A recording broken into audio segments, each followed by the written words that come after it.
പൂഞ്ച് ഭീകരാക്രമണത്തിൽ ഭീകരർക്ക് സഹായം നൽകിയെന്ന് സംശയിക്കുന്ന 6 പേർ പിടിയിലായതായി എന്നുള്ള റിപ്പോർട്ട് വരുന്നുണ്ട്.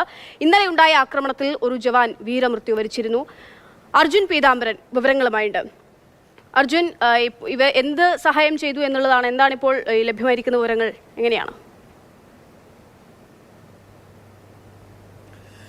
അക്ഷയ, നിലവിൽ നടന്നുകൊണ്ടിരിക്കുന്ന അന്വേഷണത്തിന്റെ ഭാഗമായിട്ടാണ് ഈ 6 പേരെയും പിടികൂടിയിരിക്കുന്നത്. ഇവർ ഇന്നലെ ആക്രമണം നടന്ന സൂരൻകോട്ട് എന്ന് പറയുന്ന പ്രദേശത്ത് തന്നെയുള്ള ഗുൽസ എന്ന ഗ്രാമത്തിലെ സ്വദേശികളാണ് ഈ പിടിയിലായിട്ടുള്ള 6 പേരും.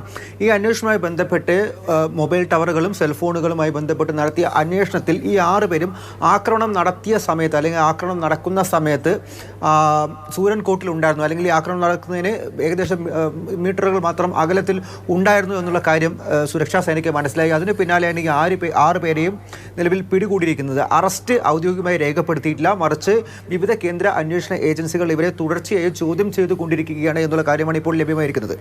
ഈ പ്രദേശത്ത് ഇന്നലെ 3-4 ഭീകരരാണ് ഇത്തരത്തിൽ ആക്രമണം നടത്തിയത്. ആക്രമണത്തിന് പിന്നിൽ ലഷ്കർ-ഇ തോയ്ബയാണ് എന്നുള്ള വിവരം ഇതിനോടകം തന്നെ സൈന്യത്തിന് ലഭിച്ചിട്ടുണ്ട്. ഇതുമായി ബന്ധപ്പെട്ടാണ് അന്വേഷണം വലിയ രീതിയിൽ വ്യാപിപ്പിച്ച ഈ സൂരൻകോട്ട് പൂഞ്ച് ഭാഗത്തിൽ ഇന്നലെ വൈകിട്ട് മുതൽ തന്നെ വലിയ രീതിയിലുള്ള അന്വേഷണം പുരോഗമിച്ചുകൊണ്ടിരിക്കുന്നത്. അതിനിടയിലാണ് ഇന്ന് രാവിലെ ഇത്തരത്തിൽ ഈ സൂരൻകോട്ട് ഭാഗത്ത് നിന്ന് തന്നെ 6 പേരെ പിടികൂടിയിരിക്കുന്നത്. അതിൽ ഭീകരർക്ക് സഹായം ചെയ്ത് നൽകി എന്നുള്ള കാര്യമാണ് ഇപ്പോൾ പോലീസ് സംശയിക്കുന്നത്. അതുമായി ബന്ധപ്പെട്ടുള്ള ചോദ്യം ചെയ്യൽ അന്വേഷിക്കുന്നു. പ്രധാനമായിട്ടും ഇവരിലേക്ക് എത്താനുണ്ടായ കാരണം എന്ന് പറയുന്നത് സെൽഫോൺ ടവറുകൾ കേന്ദ്രീകരിച്ച് നടത്തിയ അന്വേഷണം.